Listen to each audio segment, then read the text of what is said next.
If you live to 80, you get about 4,000 weeks on the planet. That's it. 4,000. Not 40,000, not 400,000, 4,000 weeks. But if you're 20 years old, you've only got 3,000 weeks left. If you're 40 years old, you've only got 2,000 weeks left.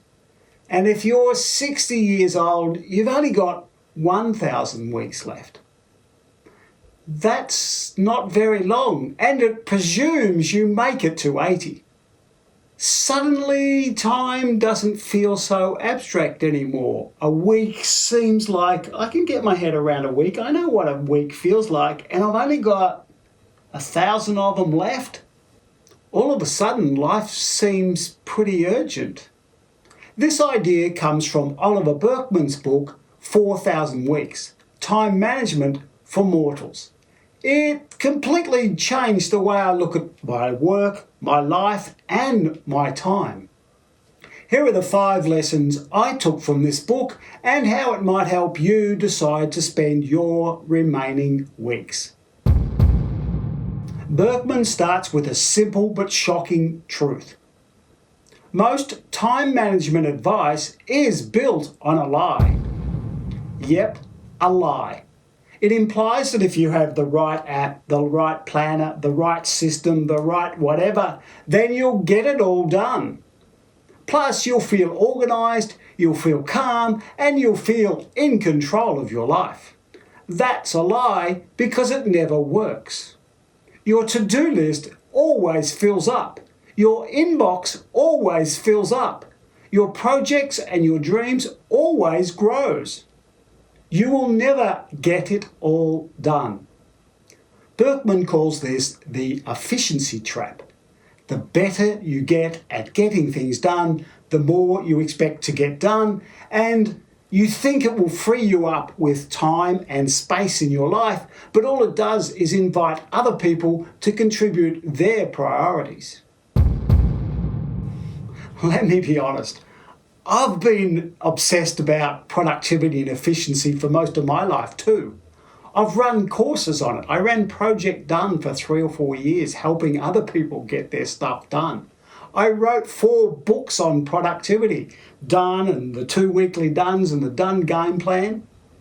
And I've professed my love for the Pomodoro technique in these videos.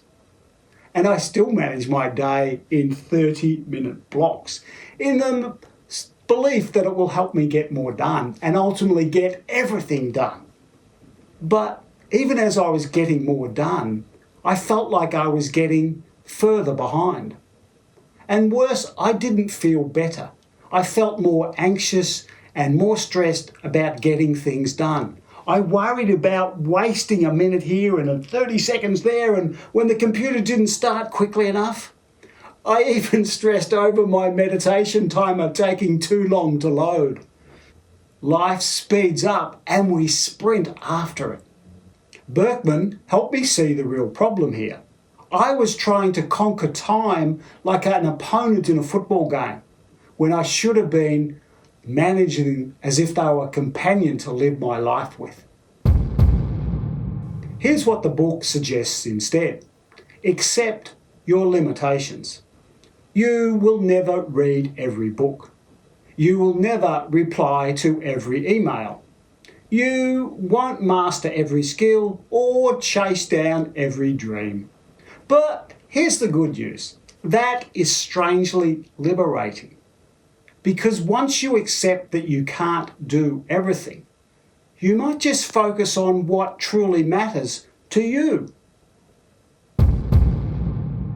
Burkeman calls this JOMO, the joy of missing out. Instead of fearing what you'll miss, choose what you'll miss instead. Say no more often. Set boundaries. Let go of the idea that you need to be on top of everything. Not because you're lazy, but because you're wise enough and smart enough to know that your time is precious and you want to spend it on the right things. One of my favourite lines from the book is this: the real problem isn't that we're bad at time management, it's that we're trying to manage something that can't be managed. You can't control time, you can only live in it, moment by moment. So be here now. Be in this moment, not after you've finished another item on your to-do list. Life is not a project you'll complete. It's a moment to experience right now. Recently I went house sitting at a mate's place for the weekend. And as I usually do, I filled up my car with all my computer gear and all my video gear and at least half a dozen books that I was going to read as well. I had a big list of all the things I was going to get done. But when I arrived, something shifted or changed, I don't know what. But instead I took the dog for a walk and I sat there and watched Netflix. And I sat outside and watched the stars and the sunsets, something I never do. And you know what? The world didn't stop. It didn't fall apart. I was okay. I felt calmer and better than I usually do. In fact, I felt more alive on that weekend in those few days than I had for weeks because I wasn't trying to get somewhere. I wasn't trying to finish something. I wasn't trying to do something. I was just living. So here's the big question that Burkeman asks. What will you do with your 4,000 hours? Not in theory, not in practice, but this week, today, now. What can you say no to so you can say yes to something that really matters? For me, I'm giving up evening TV so I can paint watercolours. And what would it look like to stop rushing around and start being? You'll never get to the end of your life and wish you answered more emails. But you might wish you'd watched more sunsets, or started that art project, or even just stopped long enough to realise you actually were alive.